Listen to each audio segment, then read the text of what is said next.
அனைவருக்கும் வணக்கம். நான் உங்கள் சங்கை சிலம்பு.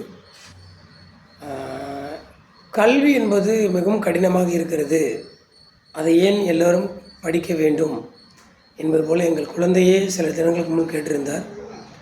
அதுக்கு நான் கொடுத்த விளக்கம் என்னவென்றால், கல்வி என்பது அடிப்படையாகவே தேவைப்படுகிறது. அது இல்லாமல் மகிழ்ச்சியாக வாழ முடியாது என்ற கேள்விக்கு பதிலும் கூறியிருக்கிறேன். வாழலாம், ஆனால் ஒரு கட்டத்துக்கு மேல் நம்மளால் சமாளிப்பது மிகவும் கடினமாக இருக்கும். ஒரு அளவுக்கு மேல் நம்மளால் வளர்வது மிகவும் கடினமாக இருக்கும். ஒரு அளவுக்கு மேல் நம்ம உயர்ந்த இடத்துக்கு செல்லும் பொழுது கல்வி இல்லை என்றால் அந்த வார்த்தையை சொல்லி நம்ம இழிவு செய்வார்கள். எனவே கல்வி கற்கும் காலங்களில் கடினமாக இருந்தாலும் நமக்கு எவ்வளவு தூரம் கல்வி வருகிறதோ அதை படித்து வைத்து கொள்ள வேண்டும். பட்டங்கள் வாங்கி வைத்து கொள்ள வேண்டும். அதற்கான சிந்தனைகளை வளர்த்து கொள்ள வேண்டும்.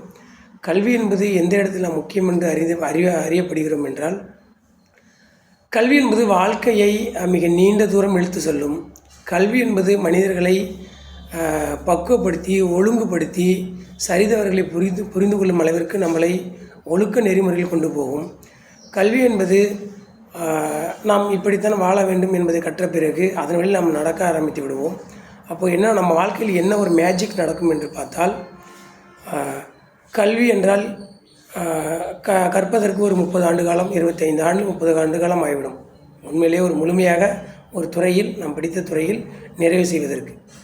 பிறகு அதன் வழியில் நடக்கும் பொழுது நாம் ஏதோ ஒரு துறையை தேர்ந்தெடுத்து வாழும் பொழுது இன்னொரு 20-30 வருடங்கள் வாழ்க்கை அதை நோக்கியே போகும்.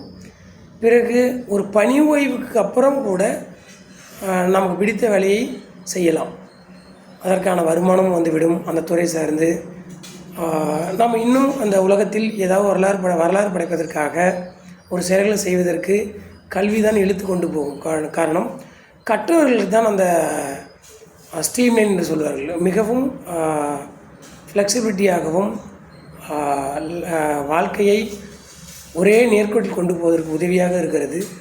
ஆனால் கல்வி மூலம் அதில் கிடைக்கக்கூடிய வேலை மூலம் மிகவும் பொறுமையாக வாழ்க்கை வாழும் பொழுது ஆயுள் காலம் நீண்டு செல்கிறது. அதுதான் என்னோடய கருத்தாக இருக்கிறது. கற்றவர்கள் பெரும்பாலும் எல்லாமே அவர்களுக்கு தாமதமாகவே கிடைக்கும். அப்போ போராடு குணம் அதிகமாகும். போராடும் பொழுது அனுபவம் கிடைக்கும். அனுபவம் என்பது நாம் அடுத்த தலைமுறைக்கு ஏதோ ஒரு வடிவில் கொடுத்து விட்டு போகலாம். அந்த வாய்ப்பு நமக்கு கிடைக்கிறது. அப்பொழுது ஒரு மனிதன் 100 வருடம் வாழ வேண்டும் என்றால், ஒன்று உழைப்பாளியாக இருக்க வேண்டும், அனுபவமிக்க உழைப்பாளியாக மாற வேண்டும். இல்லை கற்று அதன் வழியில் வாழ்க்கையை நடத்தும் பொழுது போராட்ட குணங்கள் அதிகம் வருவதால் ஆயுள் காலம் அதிகமாகிறது. உங்களுக்கு ஆயுள் காலம் அதிகமாக வேண்டும் என்றால் நீங்கள் படித்து கொண்டே இருங்கள். நன்றி, வணக்கம்.